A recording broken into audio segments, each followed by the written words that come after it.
अब मैं इन संतों के साथ भगवान के धाम में जा रहा हूं।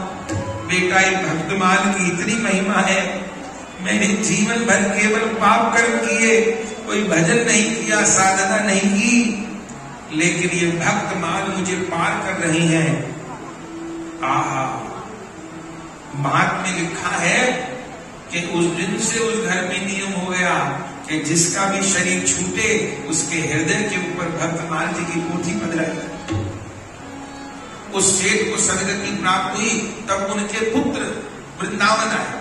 उस समय प्रियादास जी के प्रशिष्य थे वैष्णव दास जी। तो उन वैष्णव दास जी को ये वृत्तांत सुनाया और उन वैष्णव दास जी ने भक्तमाल जी के महात्म्य में इस प्रसंग को लिखा। तो श्री नाभा गोस्वामी जी चौथे दोहे में क्या गुरु अग्रदेव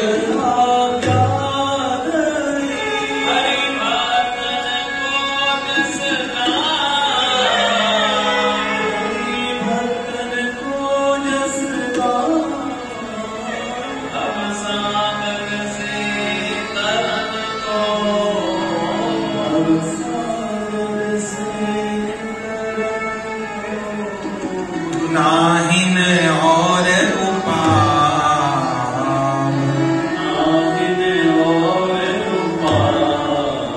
भव सागर से तरने का दूसरा कोई उपाय नहीं है।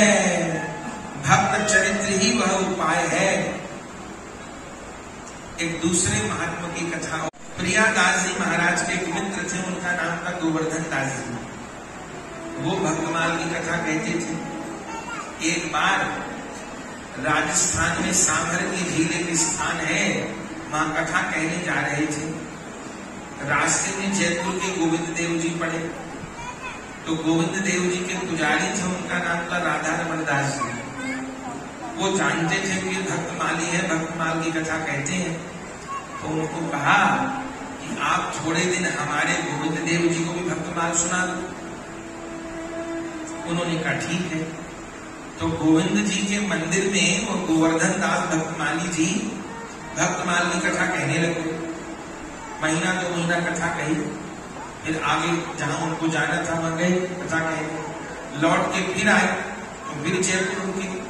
पुजारी जी ने कहा फिर से कथा सुना।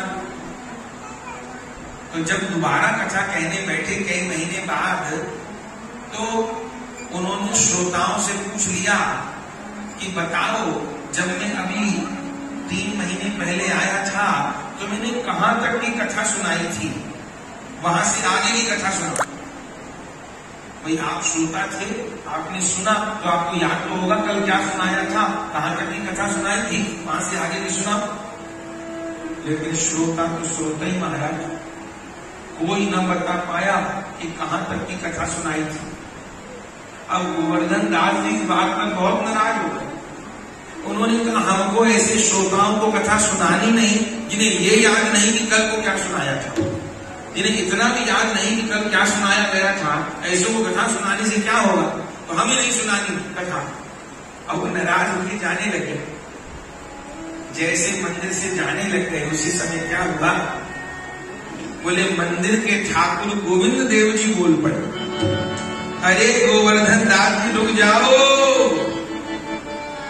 गोवर्धन दास जी ने कहा ये कौन बुला रहा है? ठाकुर जी ने कहा मैं गोविंद देव। जयपुर में गोविंद देव का मंदिर है, वृंदावन के ठाकुर है। रूप गोस्वामी जी प्रकट किए, औरंगजेब के आनंद के समय ठाकुर जी जयपुर गए। तो गोविंद देव जी ने पुकारा रुकिए। तब गोवर्धन दास जी ने कहा प्रभु मैं ऐसे लोगों को क्यों कथा सुनाऊं जिन्हें यही नहीं पता कि कल कहां तक कथा हुई थी, क्या सुनाया था। तो गोविंद देव जी क्या बोले, अरे बाकी लोग तो भक्तमाल के दूसरे नंबर के श्रोता हैं, पहले नंबर का श्रोता तो मैं हूं। आप मुझसे पूछिए कि कथा कहां तक हुई थी। बोले आप बता दीजिए। तो ठाकुर जी कहते हैं गोवर्धन दास जी आपने रैदास जी तक की कथा सुना दी थी, रैदास जी तक का प्रसंग सुना दिया था। अब आप आगे की कथा सुनाइए। गोवर्धन दास जी प्रसन्न हो गए और उसी समय बोले, मैंने जान लिया भक्तमाल के प्रधान श्रोता कौन है। प्रधान श्रोता है ठाकुर जी। इसलिए नाभा जी क्या दोहा लिखे भक्तमाल जी में, बोले हरि जी आए।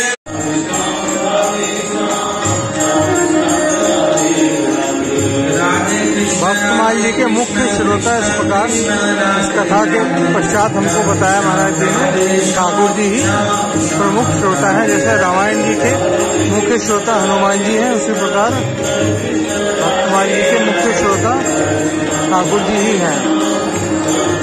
जय श्री राम, जय सिया राम, राधे कृष्ण।